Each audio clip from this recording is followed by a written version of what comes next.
ज़राट के में खुशामदीद। वसतुल्लाह ख़ान, ज़रार खोड़ो, शाहज़ेब जिलानी का सलाम कबूल कीजिए।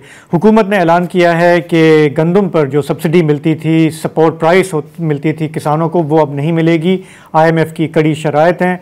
गवर्नमेंट का ख्याल है इससे बेहतरी आएगी, लेकिन बाज़ जगह पे कंसर्न भी है कि अगर सब चीज़ें मार्केट के हवाले कर दी गई तो फिर यहाँ पे अवाम का भी शायद और किसान का भी हशर नशर हो जाए। इस पर हम प्रोग्राम में आज बहस करेंगे, लेकिन इस पहले हिस्से में बात करते हैं मुल्क में इंसाफ की फराहमी की, आला अदलिया की। हमारा ये एक तासुर है कि अगर हमारे जजेस अच्छे हों, काबिल हों, रिफॉर्म माइंडेड हों, इंडिपेंडेंट हों, तो हमारी अदलिया भी उतना अच्छा परफॉर्म करेगी। लेकिन हमने देखा है तारीख़ में कि अगर जजेस जो हैं वो हाकिम वक्त के ताबे हों तो उससे ख़राबियाँ आती हैं, गड़बड़ें आती हैं और फिर हम पीछे चले जाते हैं। सुप्रीम कोर्ट में 6 नए जजेस की तैनाती का आज फ़ैसला सामने आया। हमारे जो जुडिशल कमीशन है उसने ये फ़ैसला किया। जो जज साहिबान जिनका समझें कि प्रमोशन हुआ है उसमें इस्लामाबाद, सिंध, बलूचिस्तान, पेशावर हाई कोर्ट के चीफ जस्टिस साहिबान, इसके अलावा पेशावर हाई कोर्ट के justice Shakeel Ahmed, Sindh high court के जस्टिस सलाउद्दीन पंवर शामिल हैं। क्यूरियसली, इंटरेस्टिंगली, पंजाब से यानी लाहौर हाई कोर्ट से किसी जज को कम अज़ कम ये आज वाले इस में कोई आज प्रमोट नहीं हुआ। इसकी क्या वजूहत हैं, इस पर भी काफ़ी सारे सवालात उठ रहे हैं। तो अब हम ये जानते हैं कि सुप्रीम कोर्ट में हुकूमत ने एक सादा बिल के ज़रिए एक चेंज किया और सुप्रीम कोर्ट की जो कुल स्ट्रेंथ है वो 34 उसमें नशिस्तें हैं। अगर ये जो तैनातियाँ हुई हैं, अगर ये इन पर अमल हो जाता है तो 24 समझें कि जजेस होंगे सुप्रीम कोर्ट में। हमारे मौजूदा सुप्रीम कोर्ट के 4 जस्टिस साहिबान ऐसे हैं जिन्होंने इस प्रोसेस पर, इस एलिवेशन पर एतराज़ किया। उन्होंने कहा कि 26वीं आइनी तरमीम मुतनाज़ा है, पहले उसका फ़ैसला किया जाए फुल कोर्ट के ज़रिए, फिर ये तैनातियाँ की जाएँ। लेकिन उनका एतराज़ जो है वो नज़रअंदाज हुआ, मुस्तरद हुआ। जिन 4 जजेस ने ख़त लिखकर चीफ जस्टिस को इस बारे में कहा था उनमें जस्टिस मंसूर अली शाह, मुनीब अख्तर साहब शामिल हैं। इसके अलावा आयशा मलिक और आयशा मलिक भी हैं। वो ये 4 जजेस हैं जिन्होंने अपना एक व्यू दिया हुआ है कि पहले आप जो है जो फंडामेंटल इशू है उसको रिजॉल्व करें, फिर आगे बढ़ें।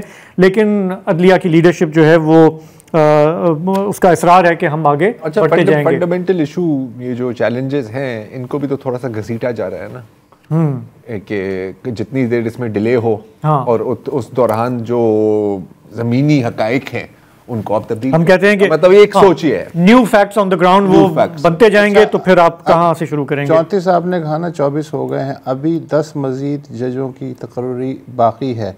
इस तनाजुर में ये जो 4 जजों ने चीफ जस्टिस को ख़त लिखा और ना इस्लामाबाद हाई कोर्ट के 5 जजों के ख़त का चीफ जस्टिस की तरफ से कोई जवाब मिला, ना PTI ने जो रिजर्वेशन थी उनका कोई जवाब मिला, ना अपने जो 4 ब्रदर जजेस हैं उन्होंने जो रिजर्वेशन थी उसका भी कोई जवाब नहीं मिला। 10 अगर मज़ीद जज आ जाते हैं तो 34 कोरम पूरा हो जाएगा। उस तनाजुर में अगर ये जो 4 ब्रदर जजेस हैं इनके इस जुमले पर गौर करें कि मौजूदा हालात में उजलत से जजेस तैनात करने से कोर्ट पैकिंग का तासुर मिलेगा और इसका जो है आखिर क्यों कौन सा एजेंडा जो है उसकी वजह से कोर्ट को इस सूरत हाल में डाला जा रहा है। जी, एक बुनियादी सवाल पूछा हूँ। तो ये सवाल बहुत सारे वकला भी कर रहे हैं। आज हमने देखा इस्लामाबाद की सड़कों पे वकला का एक धड़ा जो है वो निकला, उसने मार्च किया, पुलिस भी थी, गुत्थम गुत्था भी वो हुए। वहाँ पे आज क्या मनाजिर देखने में आए उसकी एक झलक।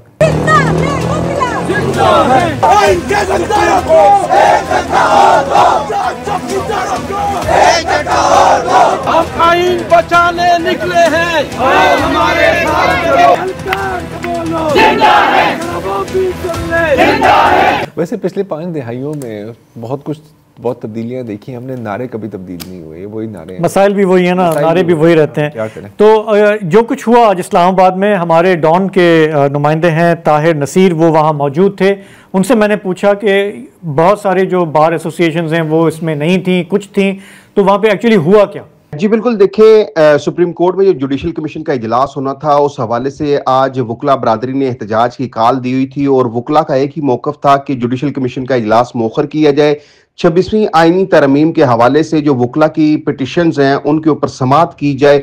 तो आज एहतजाजी मुजाहरा होने से कबल वकला बरादरी जो लाहौर से और कराची से आए थे उन्होंने इस्लामाबाद के मकामी होटल पे एक प्रेस कॉन्फ्रेंस की। प्रेस कॉन्फ्रेंस करने के बाद तकरीबन 11 बजे के करीब वुकला उस होटल से बाहर निकले, क्योंकि आज सुबह सवेरे से ही इस्लामाबाद पुलिस ने सुप्रीम कोर्ट जाने वाले तमाम रास्तों को कंटेनर्स लगाकर बंद किया था।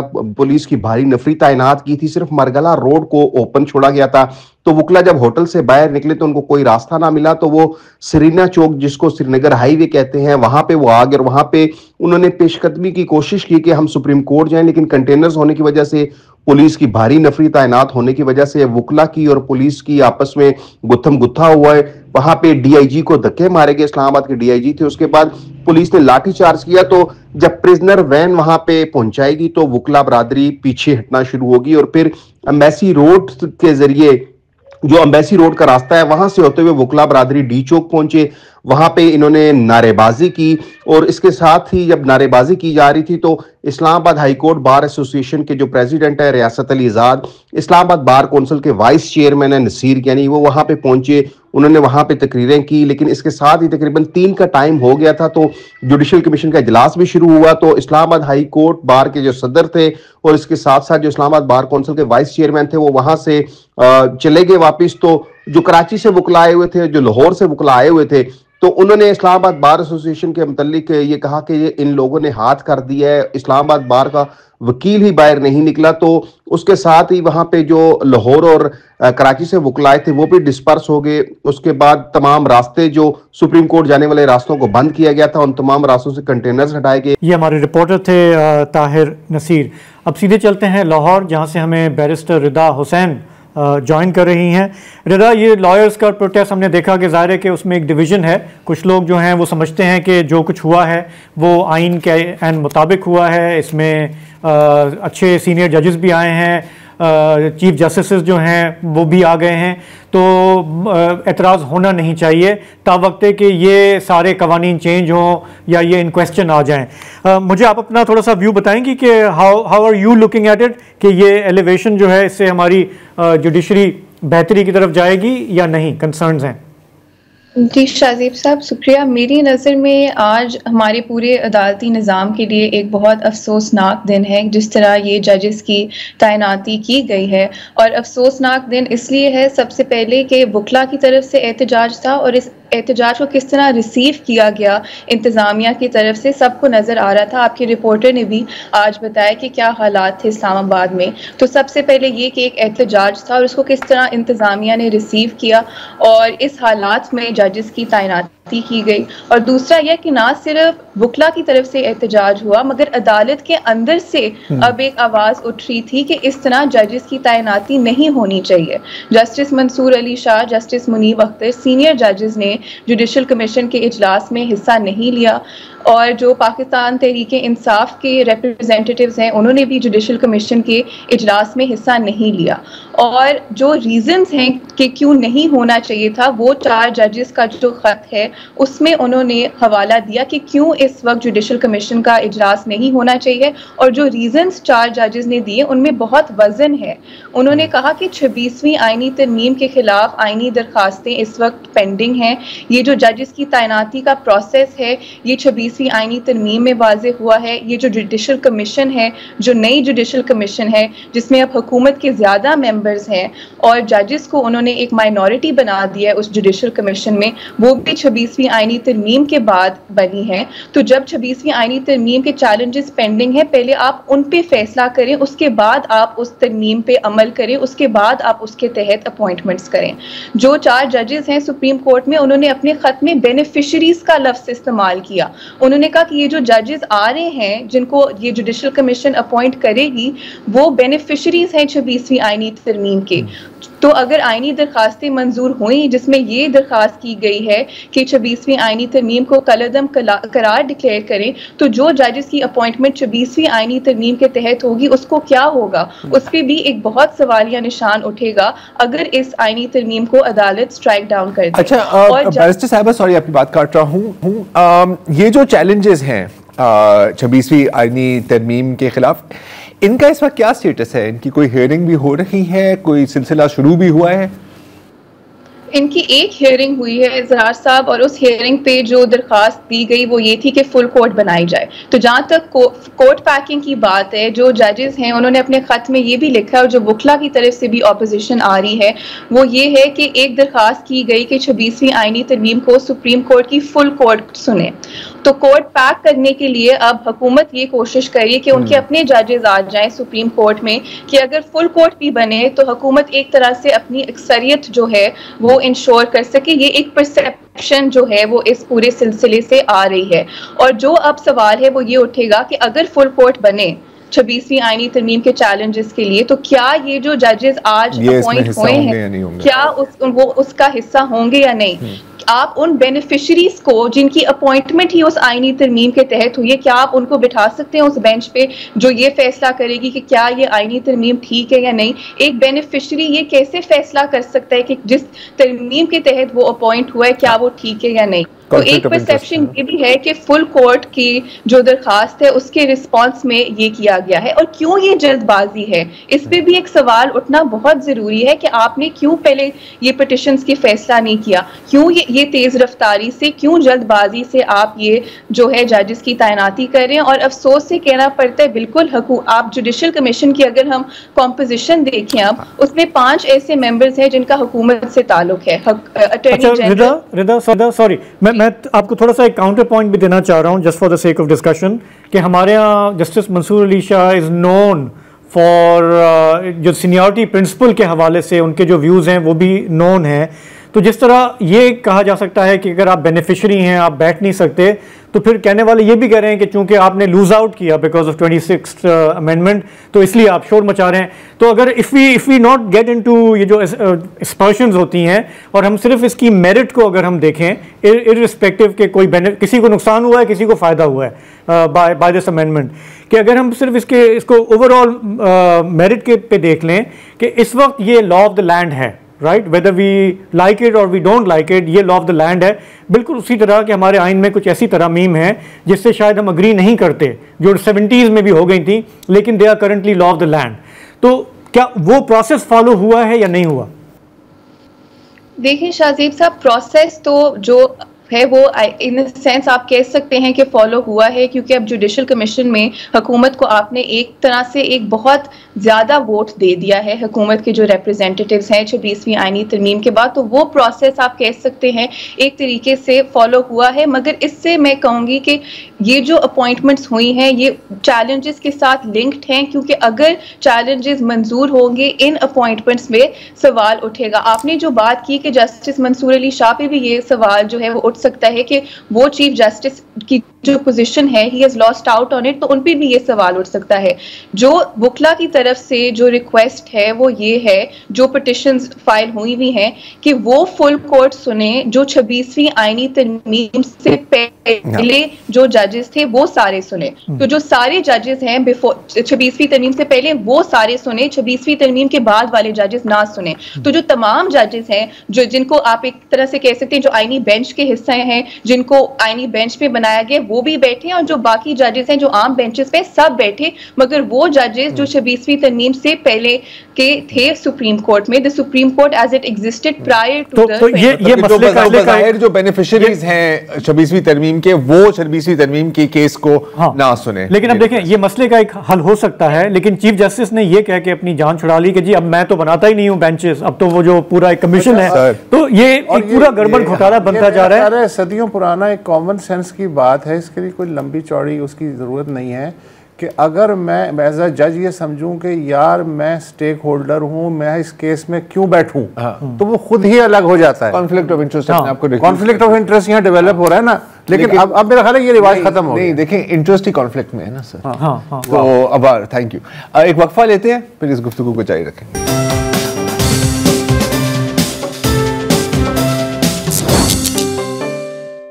सुप्रीम कोर्ट में जजेस की एलिवेशन हुई है, उस पर बहस जारी है। हमारे साथ बैरिस्टर रिदा हुसैन हैं। रिदा, जैसे मैंने पहले कहा मुख्तलिफ हाई कोर्ट से प्रमोशन हुई है, लेकिन लाहौर हाई कोर्ट से नहीं हुई, तो इस बारे में हम क्या जानते हैं? क्या वहाँ से कोई उम्मीदवार नहीं थे या थे और उन पर कंसर्न्स थे? उम्मीदवार तो थे शाहजेब साहब लाहौर से, मगर पता नहीं क्यों लाहौर से कंसिडर नहीं किए गए। और जो मैं कहना चाहूँगी इससे वो ये है कि ये जो जुडिशल कमीशन की प्रोसीडिंग्स हैं ये बिल्कुल ट्रांसपेरेंट नहीं है। हमें पता नहीं होता उधर क्या डिस्कशंस हो रही होती हैं, किन बेसिस पे जजेस को कंसिडर किया जा रहा होता है, और जो है बहुत एक तरह से सीक्रेट प्रोसीडिंग्स होती हैं, बंद कमरों में प्रोसीडिंग्स होती हैं और इनकी कोई ट्रांसपेरेंसी नहीं होती। और ये एक जो तहफ़्फ़ुज़ात था ये 26वीं तरमीम से पहले भी था और ये अब भी बरकरार है कि जिस तरह जुडिशल कमीशन की प्रोसीडिंग्स होती हैं वो बिल्कुल एक तरह से नॉन ट्रांसपेरेंट हैं। और जो अब एक चेंज आया है, अगर आप देखें कि ये जो आज जुडिशल कमीशन की जो प्रेस रिलीज आई है उसमें उन्होंने जो लिस्ट दी है कि इन जजेस को अपॉइंट किया गया है, उनमें उन्होंने ये नहीं बताया कि कितना प्रोटेस्ट था, उन्होंने ये नहीं बताया कि 2 जजेस जो हैं उन्होंने हिस्सा नहीं लिया, कि अपोजिशन की तरफ से हिस्सा नहीं लिया गया इस इजलास में। और एक परसेप्शन वो ये क्रिएट करना चाह रहे हैं कि ये बहुत आम हालात में ये अपॉइंटमेंट्स हुए हैं और सब कुछ बहुत जो है वो प्रॉपर तरीके से हुआ है। और ये भी बिल्कुल मुनासिब नहीं है कि अगर मेंबर्स ने प्रोटेस्ट किया है, अगर मेंबर्स ने हिस्सा नहीं लिया तो उसको भी आपको रिकॉर्ड करना चाहिए। अगर आप एक प्रेस रिलीज दे रहे हैं तो आपको उसको एक तरह से रिकॉर्ड करना चाहिए और इतना नॉन ट्रांसपेरेंट इस पूरे प्रोसेस को नहीं होना चाहिए। जो एक मैं बात करना चाहूंगी वो ये है कि 26वीं तरमीम के बाद जुडिशल कमीशन में 5 मेंबर्स का ताल्लुक अब हुकूमत से है। आपने हुकूमत को एक बहुत ज्यादा रोल दे दिया है जुडिशल अपॉइंटमेंट्स में, और यही एक तहफ़्फ़ुज़ात था 26वीं आईनी तरमीम के आप जो है जजेस को, जुडिशरी को आप एग्जीक्यूटिव के, हुकूमत के ताबे कर रहे हैं। और जिस तरह हुकूमत की अब हर एक बात जो है वो जुडिशल कमीशन में मंजूर हो रही है, हुकूमत की हर एक पोजीशन जो है वो जुडिशल कमीशन में सपोर्ट हो रही है, उससे आप को वाज़े हो जाएगा कि आपकी अदालत 26वीं आईनी तरमीम के बाद कितनी आज़ाद है। जो आईनी बेंचेस के हवाले से भी बात है, वो भी जिन जजेस को हुकूमत चाहते हैं कि वो आईनी बेंच पे बैठे, उन जजेस को आईनी बेंच का हिस्सा बना दिया गया है। तो एक तरह से हुकूमत की हर पोजीशन जो है वो मंजूर हो रही है और इसमें जो चीफ जस्टिस याया अफरीदी हैं उन पे भी एक जिम्मेदारी है। जब इस्लामाबाद हाई कोर्ट के जजेस आवाज़ उठा रहे हैं, उनके अपनी अदालत में अदालत उज़्मा के जजेस आवाज़ उठा रहे हैं और उन्हें कह रहे हैं कि इस तरह चीजें नहीं होनी चाहिए, ये गैर मुनासिब है। और जो परसेप्शन जा रहा है वो ये है कि आपकी अदालत आजाद नहीं है। तो चीफ जस्टिस पे भी एक जिम्मेदारी है, जब उनकी अपनी अदालत से इतनी एक स्ट्रॉन्ग आवाज उठ रही है तो उनको भी जो है इन मैटर्स को कंसिडर करना चाहिए। एक बात जो की गई कि जो और भी अब जो है अपॉइंटमेंट्स हो सकती हैं, क्योंकि जो नंबर है जजेस का सुप्रीम कोर्ट में वो 33-34 तक चला गया है। इसमें एक सीनियरिटी का भी इशू चला है इस्लामाबाद हाई कोर्ट में कि आप लाहौर से आपने एक जज जो है इस्लामाबाद ट्रांसफर कर दिया है। लाहौर में उस जज की जो पोजीशन थी वो 15th नंबर पे थी, इस्लामाबाद में अब वो सीनियर तरीन जज हैं, सेकंड सीनियर मोस्ट जज है वो इस्लामाबाद में, और अब वो ये भी हो सकता है कि वो इस्लामाबाद हाई कोर्ट के अगले चीफ जस्टिस हों। अच्छा रिदा, सॉरी आपकी बात काट रहा हूँ, आईन इस पॉइंट पर क्या कहता है? ये जो सीनियरिटी का जो प्रिंसिपल है, क्या मतलब 0 से शुरू होगी दोबारा? इसमें कुछ कोई वाजे है इसमें कोई बात? मेरी जो इस पे राय ये है कि अगर आप इस तरह की ट्रांसफर कर रहे हैं एक और हाई कोर्ट में, तो जो जज उस नए हाई कोर्ट में जाएंगे उनको फिर से हल्फ लेना होगा, और जो वो हल्फ उस नए हाई कोर्ट में लेंगे उनकी सीनियरिटी उस डेट से फिर आपको कैलकुलेट करनी। अच्छा, मैं बैरिस्टर रिदा एक बिल्कुल थोड़ा सा मुख्तलिफ सवाल पूछना चाहता हूँ। पिछले हफ्ते हमने जो पतन NGO है जो इलेक्शन पे काम करती है उसके थे सरवर बारी, उनसे बात की। उन्होंने एक सवाल उठाया बहुत बुनियादी। उन्होंने कहा कि क्या कोई इनकम्प्लीट हाउस कानून साजी कर सकता है, मतलब 26वीं तरमीम को तो जाने दें, मामूली कानून साजी भी कर सकता है कि जब सेनेट नामुकम्मल हो, KP के सेनेटर्स नहीं बनाए गए, जब जो ख़वातीन की नशिस्तें हैं और अक़लियतियों की नशिस्तें हैं वो पुर नहीं हो सकें, तो इनकम्प्लीट हाउस क्या कानून साजी कर सकता है? और इस सवाल को क्या किसी ने किसी अदालत में चैलेंज किया है या नहीं? हमने एक पिटिशन फाइल की है ख़वातीन वुकला ने, जिसमें एक मैं भी पिटिशनर हूँ। हमने सुप्रीम कोर्ट में एक पिटिशन सबमिट की है on behalf of female lawyers 26वीं आईनी तरमीम के ख़िलाफ़, और उसमें हमने बिल्कुल एग्जैक्टली यही पॉइंट लिया है जो आपने अभी उठाया है कि अगर आपकी सेनेट इनकम्प्लीट है तो कोई भी आईनी तरमीम उस सूरत हाल में मंजूर नहीं हो सकती। हमने अदालत को ये हमारी रिक्वेस्ट है हमारी पिटिशन में कि आप मेरिट्स को देखें ही ना, आप ये देखिए ही मत कि आईनी तरमीम के मेरिट्स क्या है, उसके अंदर क्या लिखा हुआ है। आप प्रोसीजर की बुनियाद पे ही उससे स्ट्राइक डाउन कर दें कि जिस तरीके से ये पास हुई है कि सेनेट जो है वो कंप्लीट नहीं है, आप इस बेसिस पे उसको स्ट्राइक डाउन कर दें। और ये भी हमने नुक्ता उठाया प्रोसीजर पे कि रिजर्व सीट्स के फैसले पे अमल नहीं हुआ, और जो खवातीन की नशिस्तें हैं वो भी अभी तक पूरी नहीं हुई। आपने एक अदालत उज़्मा के फैसले पे अमल नहीं किया और आपने एक आईनी तरमीम जो है वो मंजूर करा दी है। तो बिल्कुल ये पॉइंट्स उठे हैं और इन पॉइंट्स पे अब बहस होगी। और एक और प्रोसीजर पॉइंट जो 26वीं आईनी तरमीम के खिलाफ उठाया गया है, हमने भी उठाया अपनी पिटिशन में कि जो कुछ सेनेटर्स हैं, जो कुछ पार्लियामेंटेरियंस हैं, उन्होंने अपनी मर्जी से वोट नहीं डाला और बाद में ये बातें भी सामने आई हैं कि उनसे जो है अंडर ड्यूरेस उन्होंने वोट डाला है। तो अदालत उन मेंबर्स को बुलाए और उनसे पूछे जिनके बारे में ये कहा जा रहा है कि क्या उन्होंने अपनी मर्जी से वोट डाला है, बिल्कुल पर कोई दबाव था। ठीक है रिदा, आपका बहुत बहुत शुक्रिया। तो भाई सवाल अच्छा, पता है IMF भी सवाल पूछा। IMF इस बार जो रिव्यू हो रहा है उसमें वो जुडिशियल और गवर्नेंस के इश्यूज को भी देख रहे हैं। अब मुझे नहीं पता कि पाकिस्तान पर खसूसी शफ़क़त है या फरमाइश ना कर दे कि एक बंदा हमारा भी जुडिशियल कमीशन में बैठे, ये भी। और जहां तक IMF की बात की तो अभी हम एक वक्फा लेते हैं और आपको फिर उस पर बात करते हैं कि IMF की जो नई शर्त है उस पर अमल दरामद हुई है कि वीट की सपोर्ट प्राइस अब नहीं होगी। After the break.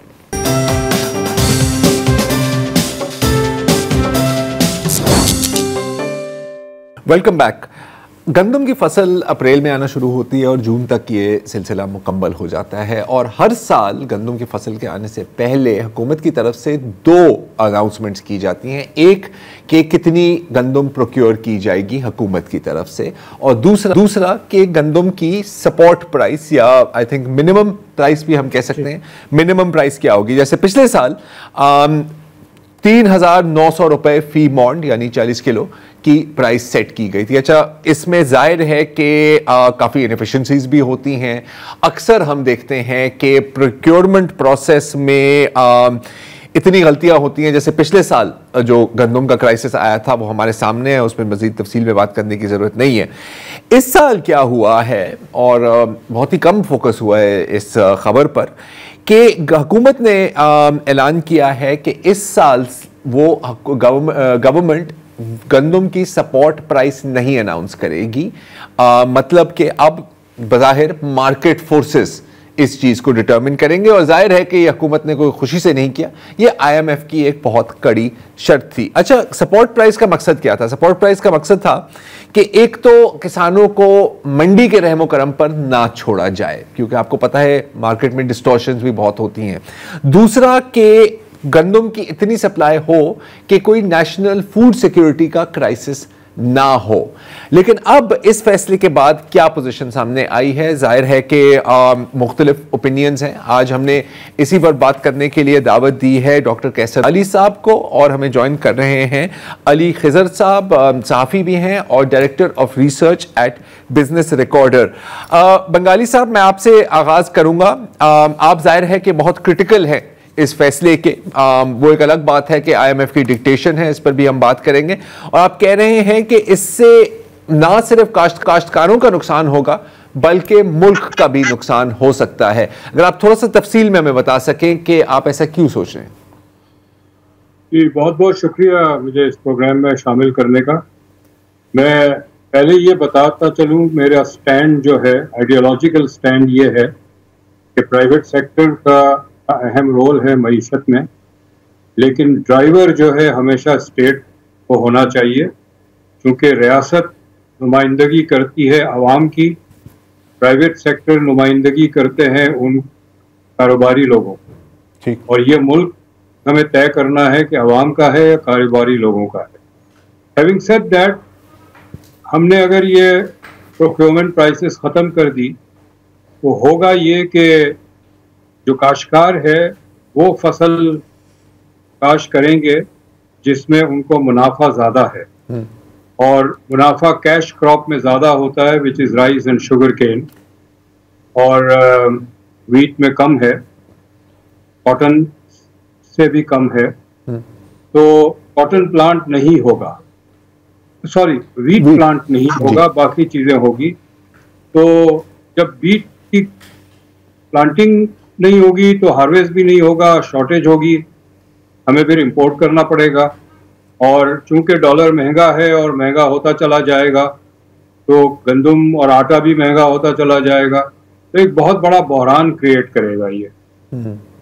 अच्छा अली, आपका क्या व्यू है? अब आप को मैं ये नहीं कहना चाह रहा कि मैं आप कारोबारी लोगों की तर्जुमानी करें यहाँ पर, लेकिन मैं आपसे ये पूछना चाह रहा हूँ क्योंकि हम जानते हैं कि अब मुझे नहीं पता कि और कितने ममालिक में इस तरह का निज़ाम होता है।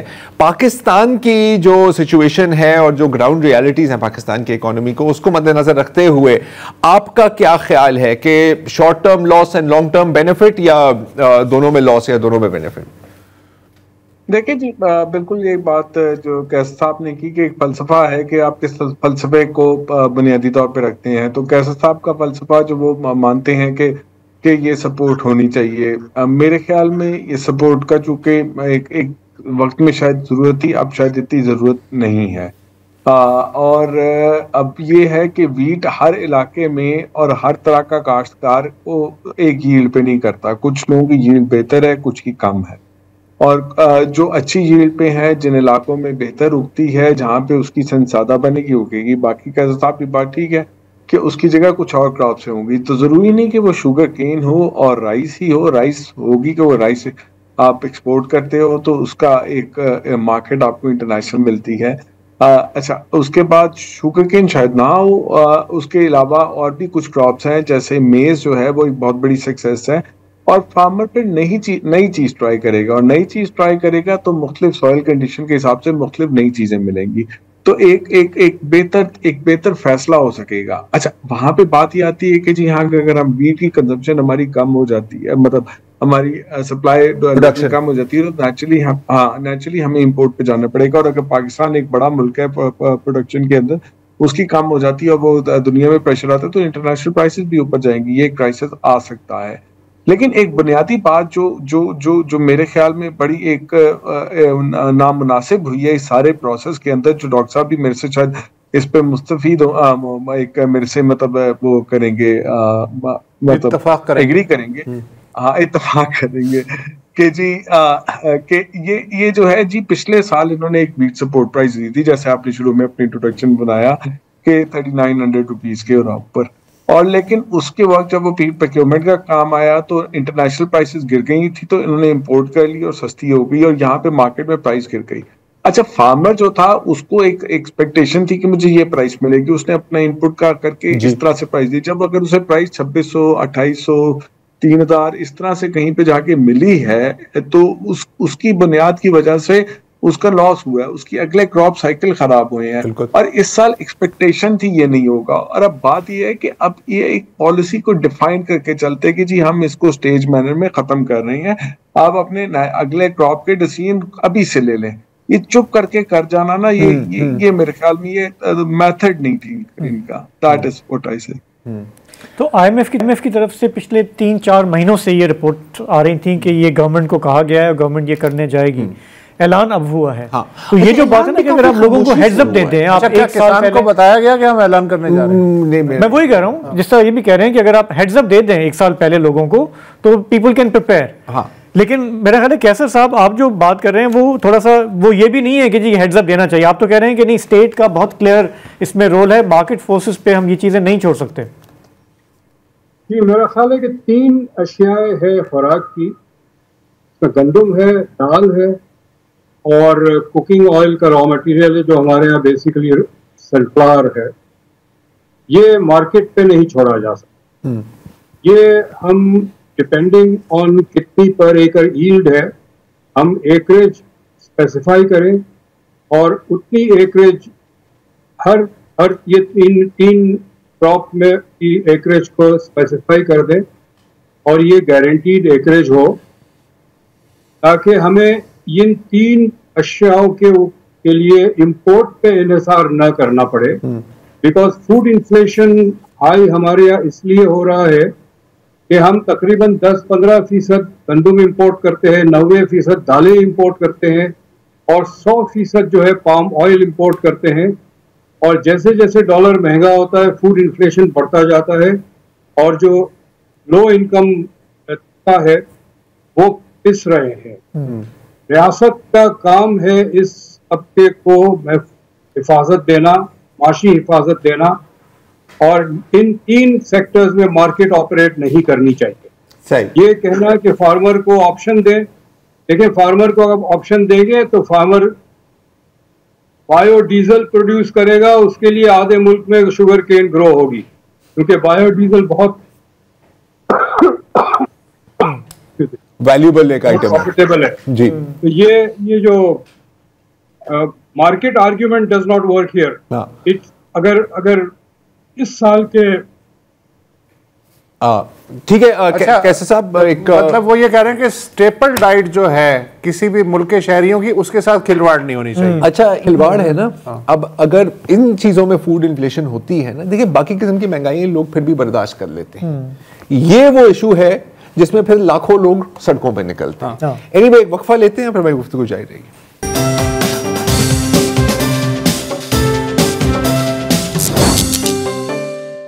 Welcome back. अच्छा, अब ये आर्ग्यूमेंट दी जाती है कि जी ये मार्केट फोर्सेस इस चीज का फैसला करेंगे कि कौन सी चीज कितने में बिकती है, और इस बात में हम गंदम की ही बात कर रहे हैं।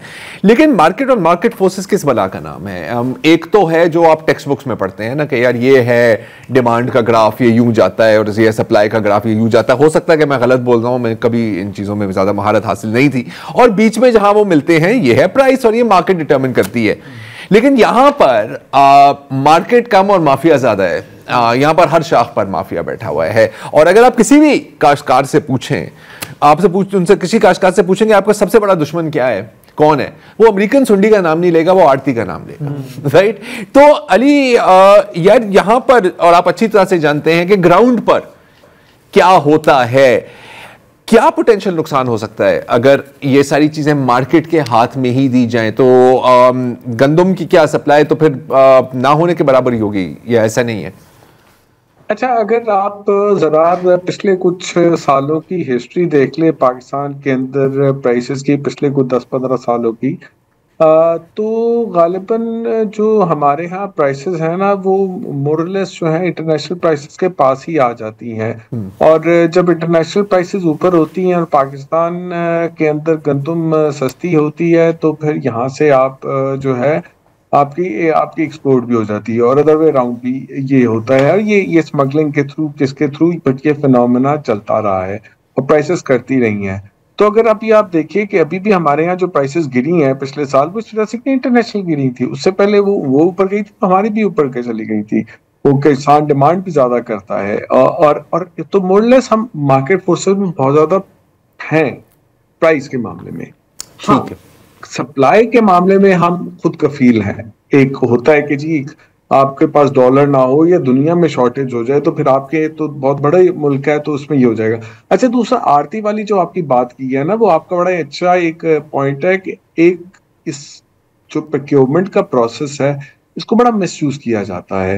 ये इसके जो बारदाने हैं उसको बिकते हैं, और असल में फार्मर को जो प्राइस है वो पूरी नहीं मिलती, कम मिलती है। तो अगर मार्केट फोर्सेस पे जाएंगे तो उसे मार्केट की प्राइस मिल जाएगी।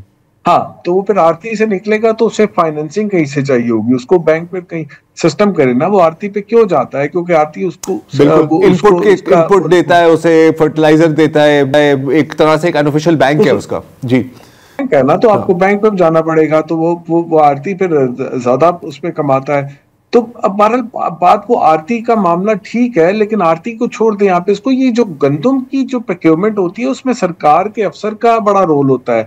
सिंध में, पंजाब में, आपको पता है जिला के लेवल पे आगे पीछे मतलब वो करप्शन होती है। तो वो कोई भी हुकूमत हो, ए हो या बी हो, उससे फर्क नहीं पड़ता, वो सिस्टम में होती है। तो वो सिस्टम इनएफिशिएंट है। सर, बात यह है कि सपोर्ट प्राइस का जब रिवाज नहीं था, मतलब अयूब खान से पहले, तो अखबारों में खबरें छपती थी काला बाजार, ब्लैक मार्केटियर्स। तो तो अवाम सरकारी अफसरों से बचेंगे तो काला बाजार के हत्थे चढ़ जाएंगे, काला बाजार से चढ़ेंगे तो कोई ना कोई तो डिफेंस मैकेनिज्म होना चाहिए ना, जो शील्ड हो। वो दोनों तरफ नहीं है। वो तो जी फिर वही बात है ना, मुल्क में इन्फोर्समेंट ही नहीं है किसी भी चीज की। देखिए तो इसीलिए तो हम रो रहे हैं कि ये जो है इसका इंतहाई गलत इस्तेमाल होगा, कि जो ना स्ट्रक्चर है ना इन्फोर्समेंट है। यही तो हम बात कर रहे हैं। नहीं देखिए, आप अगर इंपोर्ट को छोड़ देंगे ना, खोल देंगे, तो वो आपका बीच में क्लिप्स आएंगी, लेकिन आपकी बिल्कुल प्राइस जो है ना इंटरनेशनल प्राइस को फॉलो करेगी। सर बंगाली साहब आप जरा इसका रिस्पांस दें, ये प्रैक्टिकल बात है या विशफुल थिंकिंग है? हाँ। ये तो थ्योरी है कि ये इंटरनेशनल प्राइस को इक्वल हो जाएगा। मैं तो कह रहा हूँ कि हमारी जो एसेंशियल कमोडिटीज हैं जिसमें वीट इंक्लूडेड है, ये इसका इंटरनेशनल प्राइस से हमें ताल्लुक रखना ही नहीं चाहिए। लेकिन एक बात सही कह रहे हैं अली के जो मैनेजमेंट है वीट के गवर्नमेंट की, बिल्कुल वो बहुत फ्लॉड है।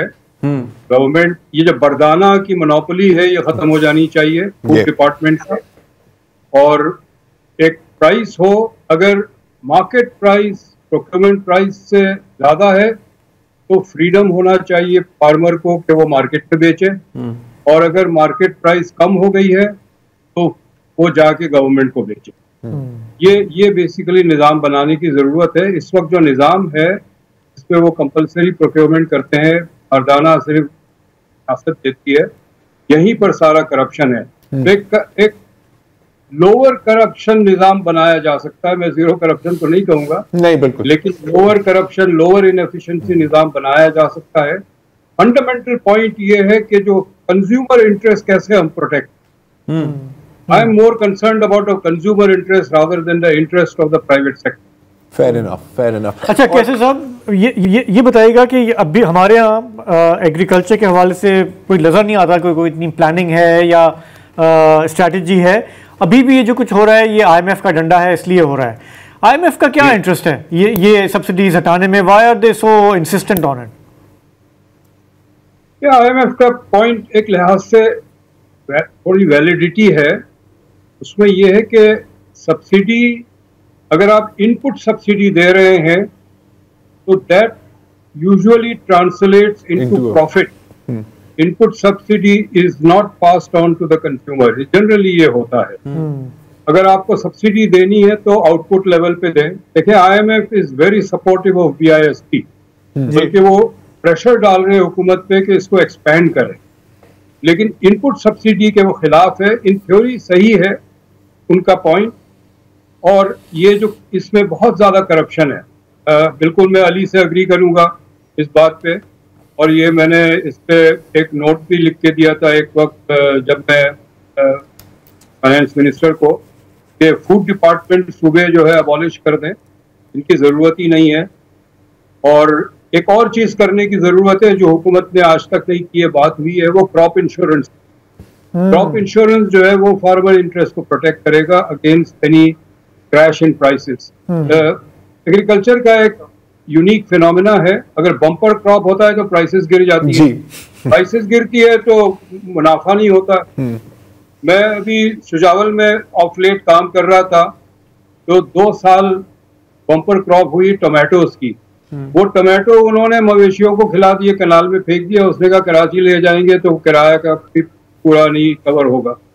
तो इसके जो फिनोमिना है, हार्वेस्ट बम्पर क्रॉप होता है, प्राइसेस गिर जाती है, तो यहाँ क्रॉप इंश्योरेंस इंट्रोड्यूस होना चाहिए, और मुल्कों में भी है, इंडिया में भी है, लेकिन हमारे यहाँ कभी कोई सीरियस थॉट इस तरह का दिया नहीं है। मतलब मेरी आज ही इस पे आज किसी से बात हो रही थी, और क्रॉप इंश्योरेंस के हवाले से ये कह रहे हैं कि सिंध गवर्नमेंट से बात हो गई है, और क्योंकि उनको भी उसमें शेयर डालना होगा, और वो कह रहे थे बिल्कुल फाइनल स्टेजेस पे है, ये आइडिया फ्लोट हुआ है और इस पे इम्प्लीमेंट भी होने वाला है। लेकिन मसला पता है क्या है ना, कि हम ये चीजें चेंज तो कर देते हैं, लेकिन जो सपोर्टिंग इंफ्रास्ट्रक्चर है वो नहीं होता। ठीक है, अब जैसे अभी क्रॉप इंश्योरेंस की भी बात की, एक और जो हम अलमिया है, जो रिवर्स है, जो अभी कैसर बंगाली साहब जो जिक्र कर रहे थे, कि फर्ज करें कि टमाटर मार्केट में शॉर्ट है, टमाटरों की कीमत छत पे को जाके टकराएगी, राइट? अगले साल सब कहेंगे कि यार इसमें तो बड़ा मुनाफा है, इसको उगाते हैं, और फिर बम्पर क्रॉप हो जाएगा। तो अगेन वो जो रेगुलेटरी बात है ना वो इसमें से रह जाती है। IMF ने एग्रीकल्चर टैक्स वेरी ब्रीफली, हाँ क्योंकि आजकल बड़ा इसका चर्चा है, तो आखिरी 2 मिनट हैं। अली, अगर पहले आप बता दें कि हम थोड़ा रिएक्शन देख रहे हैं, इसका कोई फायदा होगा या बस ये IMF की शर्त है तो कागजों पे हो जाएगी पूरी? नहीं जी, मेरे ख्याल में फायदा होगा। इसका पहला फायदा एक कंज्यूमर के हिसाब से वो ये आया है कि पिछले साल की वजह से जो आपकी इन्फ्लेशन में बहुत कमी आई है, उसमें सबसे बड़ी बुनियादी चीज है कि आपकी वीट की प्राइसेस जो है वो तकरीबन 30-35% से गिर गई हैं, और वीट के साथ तो रोटी की और दूसरे जो इस तरह के प्रोडक्ट्स हैं, आटा, उस सब की भी गिर गई हैं। तो वो उसका इन्फ्लेशन पे बड़ा इफेक्ट आया है जो नीचे आई है। अगर आप सपोर्ट प्राइस 3900 पे रखते, आगे ऊपर रखते, तो शायद वो प्राइसेस इतनी नीचे ना आती। ठीक है, पर एक ये चीज है, बट इसका फायदा मेरे ख्याल में होगा थोड़ा सा, जो कि हुकूमत ने तरीके से इसको नहीं किया तो ये नुकसान होगा। और बात यह है कि जो आपके प्रोक्योरमेंट के अंदर हुकूमत के जो पैसे फंसे हुए हैं, जब वो निकलेंगी वो सूबाई हुकूमतों के, तो वो अपने सूबाई प्रोग्राम चला के वहां पे गरीबों को आप अपनी जो है उनको पैसे दें और फूड सप्लाई उनकी दूसरे तरीके से वहां पे बेहतर करें, स्टोर और बाकी चीजें करेंगे तो वो भी करप्ट हो जाएंगे। कैसर साहब के पास मैं जाना चाह रहा हूँ वेरी ब्रीफली। कैसर साहब, इन प्रिंसिपल ये होना चाहिए लॉन्ग ओवरड्यू या नहीं? एग्री टैक्स की बात है। इन प्रिंसिपल इंसाफ होना चाहिए। Everybody must pay their due share of taxes. ठीक, बिल्कुल। Thank you very much Ali Khizar साहब, कैसर बंगाली साहब। मजीद भी बात हो सकती थी लेकिन वक्त एज यूजुअल खत्म हुआ जाता है। आज के लिए इतना ही जी, इजाजत दीजिए, खुदा हाफिज।